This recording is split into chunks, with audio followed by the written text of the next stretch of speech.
ಇನ್ನೋರ್ವ ಅತಿಥಿಯನ್ನು ನಾವು ನಿಮಗೆ ಪರಿಚಯ ಮಾಡಿಕೊಡಲೇಬೇಕು. ವಿಠಲ್ ಹಂದಿಗುಂದ್ ಸರ್ ಅವರು ಪ್ರಸ್ತುತ ಅವರು KPTCಯಲ್ಲಿ ವರ್ಕ್ ಮಾಡ್ತಾ ಇದ್ದಾರೆ. ಅವರು ನಮ್ಮ ಸಂಸ್ಥೆಯ ವಿದ್ಯಾರ್ಥಿಗಳಿಗೆ ಸ್ತಂಭವನ್ನು ಹೇಗೆ ಏರಬೇಕು, ಫಿಸಿಕಲ್ ತರಬೇತಿ ಹೇಗೆ ಇರುತ್ತದೆ, ಅವರಿಗೆ ತರಬೇತಿಯನ್ನು ನೀಡಿದ್ದಕ್ಕಾಗಿ ಅವರಿಗೆ ನಾವು ಹೃತ್ಪೂರ್ವಕ ಧನ್ಯವಾದಗಳನ್ನು ಹೇಳುತ್ತಾ, ಅವರಿಗೆ ಕೂಡ ನಾವು ಸನ್ಮಾನವನ್ನು ಮಾಡುವುದು ನಮ್ಮ ನಿಮ್ಮೆಲ್ಲರ ಕರ್ತವ್ಯ ಎಂದು ಭಾವಿಸಿ ಅವರಿಗೆ ಸನ್ಮಾನವನ್ನು ಮಾಡಬೇಕೆಂದು ನಮ್ಮ ಈ ಎಲ್ಲ ಸಂಸ್ಥೆಯ ಸಿಬ್ಬಂದಿ ವರ್ಗದವರಿಗೆ ನಾನು ಕೇಳಿಕೊಳ್ತಾ ಇದ್ದೇನೆ. ವಿಠಲ್ ಹಂದಿಗುಂದ್ ಸರ್ ಅವರು ಈಗಾಗಲೇ ಪವರ್ ಮ್ಯಾನ್ ಹುದ್ದೆಯಲ್ಲಿ ಇದ್ದಾರೆ. ಅವರು ಕೂಡ ಎಲ್ಲ ವಿದ್ಯಾರ್ಥಿಗಳಿಗೆ ತರಬೇತಿಯನ್ನು ನೀಡಿ ಮುಂಬರುವ ವಿದ್ಯಾರ್ಥಿಗಳಿಗೂ ತರಬೇತಿಯನ್ನು ನೀಡಲಿ ಹಾಗೂ ಈಗಿರೋ ವಿದ್ಯಾರ್ಥಿಗಳ ತರಬೇತಿಯನ್ನು ನೀಡಿ ಅವರಿಗೆ ಒಂದು ಸರ್ಕಾರಿ ಹುದ್ದೆ ಸಿಗುವಲ್ಲಿ ಪ್ರಮುಖ ಪಾತ್ರವನ್ನು ವಹಿಸಿದ್ದಾರೆ. ಅವರಿಗೆ ಹೃತ್ಪೂರ್ವಕವಾದ ಧನ್ಯವಾದಗಳು. ಎಲ್ಲರೂ ಜೋರಾದ ಚಪ್ಪಾಳೆಯನ್ನು ನೀಡಬೇಕು. ಯಾಕಂದರೆ ಗುರುವಿಲ್ಲದೆ ಗುರಿಯನ್ನು ಮುಟ್ಟುವುದು ಬಹಳ ಕಠಿಣ.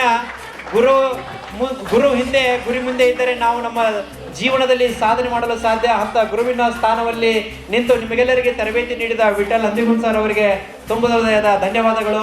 ನಿಮಗೆ ಮಂಜುನಾಥ್ ಸೈನಿಕ ತರಬೇತಿ ಕೇಂದ್ರದಿಂದ ನಾವು ತುಂಬ ಹೃದಯದ ಅಭಿನಂದನೆಗಳನ್ನು ಸಲ್ಲಿಸ್ತೇವೆ ಸರ್.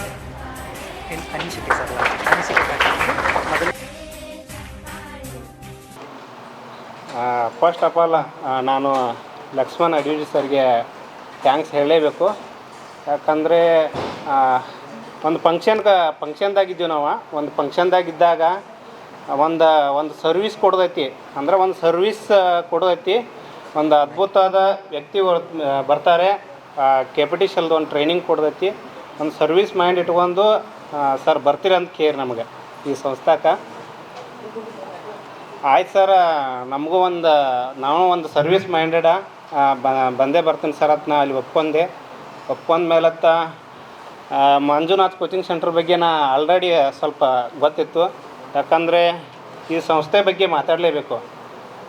ಯಾಕಂದರೆ ಒಳ್ಳೆ ಸರ್ವಿಸ್ ಮೈಂಡೆಡ್ ಅಂತ ವ್ಯಕ್ತಿ ಇದ್ದಾರೆ ಇಲ್ಲಿ ಲಕ್ಷ್ಮಣ್ ಸರ್. ಯಾಕಂದರೆ ಅದ್ಭುತವಾದ ವ್ಯಕ್ತಿ. ಇವತ್ತು ಇಲ್ಲಿ ಮೂಡಲಗಿರಿಯಲ್ಲಿ ಒಂದು ಸಂಸ್ಥೆ ಬೆಳಿಬೇಕಾದ್ರೆ ಸಿಕ್ಕಾಪಟ್ಟಿ ಕಾಂಪಿಟೇಷನ್ ಐತಿ. ಯಾರು ಇಲ್ಲಿ ಒಂದು ದೇಶ ಸೇವೆ ಜನರ ಸೇವೆ ಮಾಡ್ತಾರಲ್ಲ ಅಂಥ ವ್ಯಕ್ತಿಗಳು ಇಲ್ಲಿ ಮಾತ್ರ ಬೆಳೆಯೋಕ್ಕೆ ಸಾಧ್ಯ. ಸೊ ಇವತ್ತಿಲ್ಲಿ ಅದ್ಭುತವಾಗಿ ಈ ಸಂಸ್ಥೆ ಬೆಳೆದೈತೆ, ಶ್ರೀ ಮಂಜುನಾಥ್ ಕೋಚಿಂಗ್ ಸೆಂಟರ್ ಬೆಳೆದೈತಂದರೆ ಅದ್ಭುತವಾದ ವ್ಯಕ್ತಿನ ಕಾರಣ. ಯಾಕಂದರೆ ಆಗ ಸರ್ ಮಾತಾಡ್ರು, ಸರ್ ಆಲ್ರೆಡಿ ಕಿಂಗ್ ಮೇಕರೇ. ಯಾಕಂದರೆ ಅದ್ಭುತವಾದ ವ್ಯಕ್ತಿಗಳನ್ನ ಸೃಷ್ಟಿ ಮಾಡತ್ತಾರೆ, ಮುತ್ತು ರತ್ನಗಳನ್ನ ಸೃಷ್ಟಿ ಮಾಡತ್ತಾರೆ. ಈ ನಿಮ್ಮ ಸರ್ವಿಸ್ ಮಾಡಿ ನಾ ತುಂಬ ಧನ್ಯವಾದಗಳು ಹೇಳ್ತೀನಿ ಸರ್.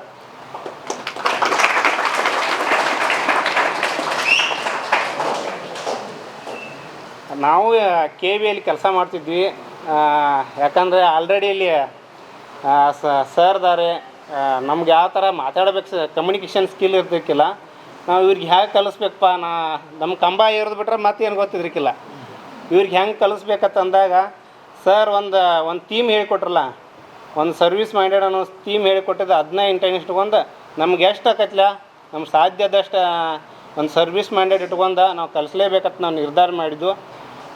ಇಲ್ಲಿ ಕಲ್ಸಕ್ಕೆ ಬಂದಿದ್ವಿ ಅಷ್ಟೇ. ನಾವು ಆಲ್ರೆಡಿ ಎಲ್ಲರಿಂದ ಕಲ್ತಿದ್ದೀವಿ ನಾ. ಯಾಕಂದರೆ ಲರ್ನಿಂಗ್ ಆ್ಯಟಿಟ್ಯೂಡ್ ಬೆಳೆಸ್ಕೊಳ್ಳೇಬೇಕು, ಕಲಿಕಾ ಮನೋಭಾವ. ಪ್ರತಿಯೊಬ್ಬರು ಇಲ್ಲಿ ನಾ ಬಂದಾಗಿಲ್ಲ, ನಾನು ಒಬ್ಬ ಸ್ಟೂಡೆಂಟ್ ಆಗೇ ಬಂದೆ. ಯಾಕಂದರೆ ರಾಮ್ಸಿದ್ ಸರ್ದಿಂದ ಕಲ್ತಿದ್ದೆ. ಯಾಕಂದರೆ ಅದ್ಭುತವಾದ ವ್ಯಕ್ತಿ ಅವರು ಲರ್ನಿಂಗ್ ಕಲಿಕೆ ಮನೋಭಾವ ಇಟ್ಕೊಂಡು ಬಂದವರು. ಪ್ರತಿಯೊಬ್ಬರಿಂದ ಇಲ್ಲಿ ಕಲಿತೆ ನಮಗೆ ಎಷ್ಟು ತಿಳಿದೈತಿಲ್ಲ ಅದನ್ನು ತಿಳಿಸ್ಕೊತ ಬಂದೆ. ನಾ ಇಲ್ಲಿ ಹೇಳೋದು ಒಂದೇ, ಅದ್ಭುತವಾದ ಸಂಸ್ಥೆ ಇದೆ. ಎಲ್ಲ ಥರ ಸಂಸ್ಥೆಯಲ್ಲಿ ಪ್ರತಿಯೊಂದು ಸರ್ವಿಸ್ ಕೊಡ್ತಾರೆ. ಊಟದ ವ್ಯವಸ್ಥೆ ಆಗಲಿ, ಫುಲ್ ಎಲ್ಲ ಥರ ಡಿಸಿಪ್ಲಿನ್ ಆಗಲಿ, ಊಟದ ವ್ಯವಸ್ಥೆ ಪ್ಲಸ್ ಅದ್ಭುತವಾದ ಟೀಚರ್ ಸ್ಟಾಫ್ ಇದೆ. ಇಲ್ಲಿ ಸಚಿನ್ ಸರ್ ಆಗಲಿ, ಡೊಳ್ಳಿ ಸರ್ ಆಗಲಿ, ರವಿ ಸರ್ ಆಗಲಿ, ಪ್ರತಿಯೊಬ್ಬರಿಗೂ ಇಲ್ಲಿ ಡಿಸಿಪ್ಲಿನ್ ಮೇಂಟೈನ್ ಮಾಡ್ಕೊತಾ ಅವ್ರಿಗೆ ಕಲಿಸ್ತಾ ಹೋಗ್ತಾರೆ. ಅವ್ರನ್ನೆಲ್ಲ ನೋಡಿ ಕಲ್ತಿದ್ದೆ ನಾ. ಇಲ್ಲಿ ನಾ ಕಲ್ಸಕ್ಕೆ ಬಂದಿದ್ದೆ ಅಷ್ಟೇ ಕರೆ, ಪ್ರತಿಯೊಬ್ಬರಿಂದ ಕಲಿತೆ ಅಂತ ಹೇಳ್ತೀನಿ. ಡಿಯರ್ ಎಲ್ಲರೂ ಇಲ್ಲಿ KPTCಲ್ದ ಜಾಯ್ನ್ ಆಗಿದ್ದಿರಲ್ಲ, ಪ್ಲಸ್ ಇಲ್ಲಿ ಸ್ಟೂಡೆಂಟ್ಗಳಿಗೆ ಪ್ರತಿಯೊಬ್ಬರು ಲರ್ನಿಂಗ್ ಆ್ಯಟಿಟ್ಯೂಡ್ ಬಳಸ್ಕೊಳ್ರಿ. ಒಂದು ಧೈರ್ಯದಿಂದ ಮುನ್ನುಗ್ಗಿ ಲೈನ್ ಆ್ಯಟಿಟ್ಯೂಡ್. ಸಿಂಹ ನೋಡಿ ಕಾಡಿನ ರಾಜ ಅಂತಂತಾರೆ, ಹೌದಾ? ಕಾಡಿನ ರಾಜ ಸಿಂಹಗೆ ಯಾಕೆ ಕರೀತಾರೆ? ಅದಕ್ಕಿಂತ ಹೈಟ್ ಜಿರಾಫೆ ಇರ್ತೈತಿ, ಬಲಿಷ್ಠವಾದ ಆನೆ ಇರ್ತೈತಿ, ಹೌದಾ? ವೇಗ ಅಂದ್ರೆ ಚಿತ್ತ ಇರ್ತೈತಿ ಓಡಾಕ. ಹಾಂ, ಇವು ಆದರೆ ಸಿಂಹನೇ ಯಾಕೆ ಕಾಡಿನ ರಾಜ ಅಂತ ಕೈತಾರೆ ಹೇಳ್ರಿ? ಹಾಂ, ಧೈರ್ಯ. ಹೌದಾ? ಹಂಗೆ ಪ್ರತಿಯೊಬ್ಬರು ಇಲ್ಲಿ ಬಂದಂಥ ಎಲ್ಲರೂ ಚಲೋ ಎಲ್ಲ ಗೈಡೆನ್ಸ್ ಇದೆ. ನೀವು ಧೈರ್ಯದಿಂದ ನಾ ಮಾಡೇ ಮಾಡ್ತೀನಂತ ಧೈರ್ಯದಿಂದ ಮುನ್ನುಗ್ಗಿದ್ರೆ ಆ ಸಿಂಹ ಥರ ನೀವು ನಾಡಿನ ರಾಜ ಆಗ್ಬೋದು. ಸೊ ನೀವೆಲ್ಲ ಲರ್ನಿಂಗ್ ಆ್ಯಟಿಟ್ಯೂಡು, ಲೈನ್ ಆ್ಯಟಿಟ್ಯೂಡು, ಒಂದು ಇಲ್ಲಿ ಪ್ರಾಣಿಗಳಿಂದನೂ ಕಲಿತೈತಿ. ಹಾಂ, ಈಗ ನೋಡಿರಿ, ಒಂದು ಪಕ್ಷಿದಿಂದನೂ ಕಲಿಬೋದು. ನಾವು ಈಗಲ್ಲಿ ಆ್ಯಟಿಟ್ಯೂಡ್ ಬೆಳೆಸ್ಕೋಬೋದು. ಹೌದಾ? ನಿಮ್ಮ ಗುರಿ ಅದು ನೋಡಿರಿ, ಹದ್ದು ಎಷ್ಟೋ ಮೋಡದ ಅಂತರ ಇರ್ತೈತಿ. ಹಾಂ, ಮಳೆ ಬತ್ತಂದ್ರೆ ಆ ಮೋಡಕ್ಕಿಂತ ಹೈಟ್ ಹೋಗೈತಿ ಹಾರ್ಕೋತದು. ಹೌದಾ? ನಿಮ್ಮದು ಹೆಂಗಂದ್ರೆ ಈಗ ನೀವು ಸರ್ ಹೇಳ್ರಿ, ರಾಮ್ಸಿದ್ ಸರ್ ಕುದುರೆಗೆ ಹಾಕಿದ ಲಗಾಮ್ ಹಾಕಿರ್ತಾರಲ್ಲ, ಆ ಥರ ಇರ್ಬೇಕು. ಅಂದರೆ ಹದ್ದ ಮಳೆ ಬತ್ತಂದ್ರೆ ಆ ಮಳಿಗೆ ಎದರಂಗಿಲ್ಲ, ಮೋಡಕ್ಕಿಂತ ಹೈಟ್ ಹಾರಿ ಹೋಗತಿ. ಹಾಂ, ಅದ್ರ ಮತ್ತು ಮೋಡಕ್ಕಿಂತ ಹೈಟ್ ಹಾರಿರು ಅದ್ರ ಗುರಿ ಕಡೆನೇ ಗಮನ ಇರ್ತೈತಿ. ಕೆಳಗಡೆ ಏನಿರತ್ತಿಲ್ಲ, ಹಿಂಗೆ ತಿರ್ಕೋತ ಬಂದು ಹಾವು ಎತ್ತಾಕೊಂಡು ಹೋಗಿಬಿಡ್ತೈತಿ. ಹಂಗೆ ನಿಮ್ಮ ಪ್ರತಿಯೊಬ್ಬರು ಒಂದು ನಿಮ್ಮ ಗುರಿ ಕಡೆನೇ ಗಮನ ಇರಬೇಕು. ಈ ಥರ ಅದ್ಭುತವಾದ ಸಂಸ್ಥೆ ಇದೆ. ಪ್ರತಿಯೊಬ್ಬರು ಕೆಲವೊಂದು ಗುಣಗಳು ಬೆಳೆಸ್ಕೋತಾ ಇಲ್ಲಿ ಅದ್ಭುತವಾಗಿ ರೆಡಿ ಆಗ್ರಿ ಅಂತ ಹೇಳ್ತೀನಿ. ಸೊ ಇಲ್ಲಿ ಹತ್ತತ್ರ ಒಂದು 13 ಜನ ಆಗ್ಯಾರ ಸರ, ಜಾಯಿನ್ ಆಗಿದ್ರಿ. ಹಾರ್ಟ್ಲಿ ವೆಲ್ಕಮ್ ಮಾಡ್ಕೊತೀನಿ. ಸೊ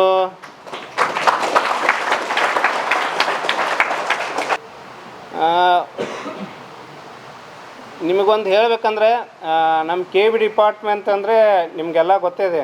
ಹೌದಾ? ಧೈರ್ಯನೂ ಇರಬೇಕು, ಅಟ್ಟೆ ಜಾಣ್ಮೆನೂ ಇರಬೇಕು.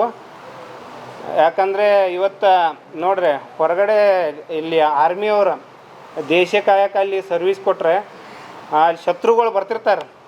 ಶತ್ರುಗಳು ಬಂದರೆ ಅವ್ರನ್ನ ಹೊಡೆದು ಉಳಿಸಿ ಗೆಲ್ತನೂ ಧೈರ್ಯ ಇರ್ತೈತಿ.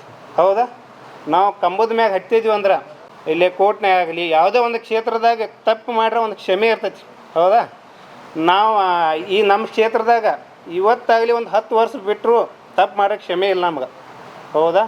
ಅದಕ್ಕೆ ನಿಮ್ಗೆ ಡಿಪಾರ್ಟ್ಮೆಂಟ್ದಾಗ ಜಾಯಿನ್ ಆದ ಕೂಡಲೇ ಅದ್ಭುತವಾದ ಸೀನಿಯರ್ಗಳು ಇರ್ತಾರೆ, ಸರ್ಸ್ ಇರ್ತಾರೆ. ಅವರು ಸರಿಯಾಗಿ ಗೈಡೆನ್ಸ್ ತಗೋರಿ. ಗೈಡೆನ್ಸ್ ತೊಗೊಂಡದ್ದು ಆದರೆ ನೀವು ಅದ್ಭುತವಾಗಿ ಸರ್ವಿಸ್ಗೆ ಕಳಿತೀರಂತ ಹೇಳ್ತೀನಿ. ಸೊ ಪ್ರತಿಯೊಬ್ಬರು ಅದ್ಭುತವಾದ ವ್ಯಕ್ತಿಗಳಿದ್ರಿ. ಸರಿಯಾಗಿ ಜನರಿಗೆ ನೀವು ದೇವ್ರ ಮ್ಯಾಗ ನಂಬಿಕೆ ಇಟ್ಕೊಂಡು ನೀವು ಸರ್ವಿಸ್ ಕೊಟ್ಕೋತ ಹೋದಿದ್ದಾದರೆ ನಿಮ್ಮ ಉಜ್ವಲ ಜೀವನ ರೂಪಿಸ್ತೈತೆ ಅಂತ ಹೇಳ್ತೀನಿ. ನನಗೆ ಮಾತಾಡೋಕ್ಕೆ ಅವಕಾಶ ಕೊಟ್ಟಂಥ ಪ್ರತಿಯೊಬ್ಬರಿಗೂ ಧನ್ಯವಾದ ಹೇಳ್ತಾ ಥ್ಯಾಂಕ್ ಯು ಸೊ ಮಚ್.